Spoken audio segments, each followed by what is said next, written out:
محرم سے بات کریں تو اگر بدعت سے متعلق اتنے طویل درس کو سننے کے بعد یہ سوال کیا جائے تو میں سمجھتا ہوں معقول نہیں. بدعت سے متعلق، بدعات، اہل بدعت کی تحذیر سے متعلق ایک طویل درس آپ کے سامنے پیش کیا گیا. کوئی بڑا والا ہے، کوئی چھوٹا والا ہے، لیکن بات اور افکار تو وہی پیش کر رہا ہے جو اہل بدعت کے افکار ہیں.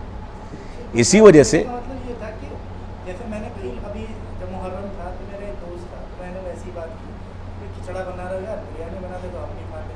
تو بات شروع ہوئی.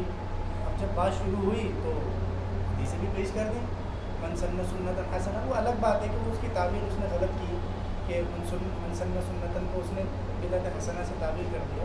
لیکن ایٹ دی اینڈ وہ عمل جو ہے یہی بول رہا ہے کہ بھائی دلائل ہیں، ہم دلائل سے خالی نہیں ہیں.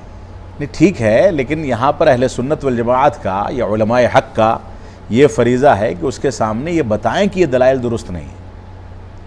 اور یہ تو ابتلاء اور آزمائش ہے کہ ایک آدمی غلط دلیل کو بطور دلیل پیش کر رہا ہے. یہی بدعت ہے، یہی اصل میں بدعت ہے. ایک شخص بدعت کو دلیل کے طور پر پیش کر رہا ہے، یعنی بدعت کرنے کے لیے دلیل پیش کر رہا ہے، اور جو دلیل پیش کر رہا ہے وہ دلیل کمزور ہے. اب یہاں پر علماء حق کی ذمہ داری ہے کہ اس کی دلیل کی کمزوری ثابت کریں، اور وہ ثابت کرتے ہیں. کچھ کوتاہی یقینی طور سے ہے لیکن ثابت کرتے ہیں. یہاں پر مسئلہ یہ ہے کہ دیکھیے، آپ اگر کسی محرم کے موقع سے کسی آدمی کو یہ کہیں کھچڑے کے بجائے آپ بریانی بنائیں تو گویا آپ اس کی بدعت کو اور مزین کر رہے ہیں. نہیں، ایک بات میں کہہ رہا ہوں، آپ وہ ٹھیک ہے تنزیہ ہے، میں سمجھ رہا ہوں آپ کے مزاج کو، لیکن یہاں پر جو مسئلہ ہے، مسئلہ یہ ہے کہ بدعتی کی بدعت جو ہے وہ تو واضح ہے. محرم کے موقع سے کھچڑے کی بدعت ہو یا شربت پلانے کی بدعت ہو یا دوسری بدعت ہو، بدعت تو واضح ہے، اور ہمیں ہمارے علماء بتا رہے ہیں کہ یہ بدعت ہے. اب اگر آپ کسی کے پاس جا کر کے بیٹھتے ہیں اور اس کا کھچڑا آپ کو پسند آ جاتا ہے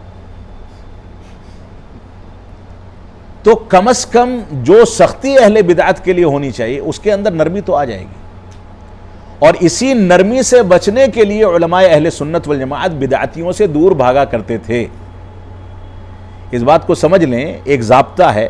بلکہ میرے اوپر بھی بہت سے لوگ یہ اعتراض کرتے ہیں کہ آپ کا مزاج جو ہے بڑا تلخ ہے، اس طرح کی بات کہی جاتی ہے.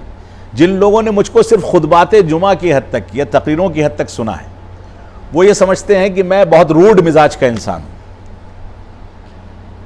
جبکہ حقیقت یہ ہے کہ ایسا نہیں ہے. آپ کو عوام الناس کے درمیان اپنی ایک شبیہ پیش کرنی ہے، اپنا ایک کردار پیش کرنا ہے. ایک ایسا شخص جو مجھ سے ملاقات کر کے ایک تیسری جنگ چھیڑنا چاہتا ہے، اس بات کو سمجھ لیں. یعنی مجھ سے ملاقات کر کے کوئی ایسا آدمی ہے جو یہ چاہتا ہے کہ میں کسی کیمرہ مین کو لگا کر کے کہیں سے تصویر کھنچوا لوں گا اور کل یہ وائرل کروں گا کہ ہمارے فلاں شخص تھے، مولانا نے اس سے ملاقات کی. یہ دور جو ہے تصاویر کا دور ہے، تو ہمیں کہیں نہ کہیں تو روڈ ہونا پڑتا ہے. ہم نہیں چاہتے کہ آپ جیسے لوگوں سے تھوڑا دور رہیں، ہم نہیں چاہتے کسی سے تلخی کے ساتھ اپنا رویہ اختیار کریں، لیکن مجبوریاں ہیں.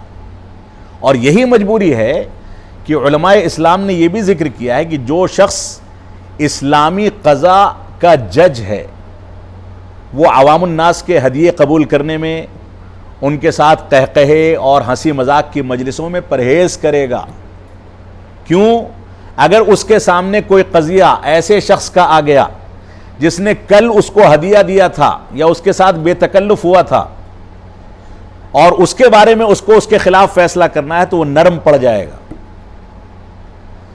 تو یہاں پر مسئلہ یہ ہے کہ ہمیں اہل بدعت سے جو دوری اختیار کرنی ہے اس کا ایک بنیادی سبب یہ بھی ہے کہ ہم اہل سنت والجماعت کے اس ضابطے کو سامنے رکھتے ہیں.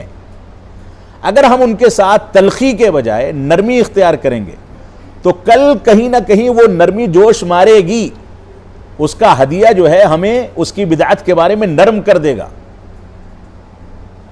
اور بہت مرتبہ ایسا ہوتا ہے کہ اہل بدعت ہم کو ہدیہ اسی وجہ سے پیش کرتے ہیں کہ ان کے بارے میں ہمارے دلوں میں نرمی پیدا ہو جائے.